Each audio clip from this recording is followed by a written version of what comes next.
Девизните резерви во Македонија на крајот на август годинава изнесувале 2 милиарди 449 милиони евра и бележат зголемување од 72.000 евра во споредба со јули. Според Народната банка годинава девизните резерви се зголемени за 470.000 евра. Најголем дел од девизните резерви се чуваат во харти од вредност, а во валути и депозити се чуваат околу 295.000 евра. Најмалку девизни резерви има во монетарното злато, односно 212.000 евра.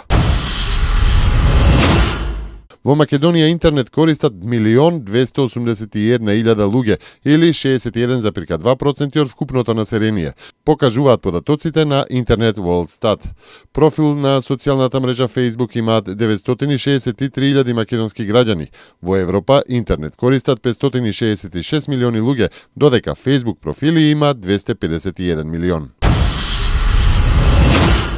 На секој патник што денеска ќе биде затекнат да користи јавен превоз во возилата на ЈСП Скопје без билет или со поседување на несоодветен билет, ќе му биде издаден дополнителен билет во износ од 1000 денари кој е должен да го плати, информираат од ЈСП Скопје.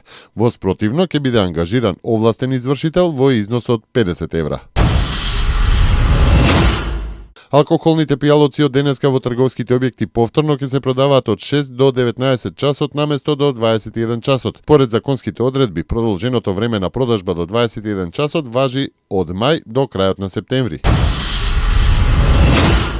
Поранешниот норвешки премиер Јенс Столтернберг од денеска е генерален секретар на НАТО.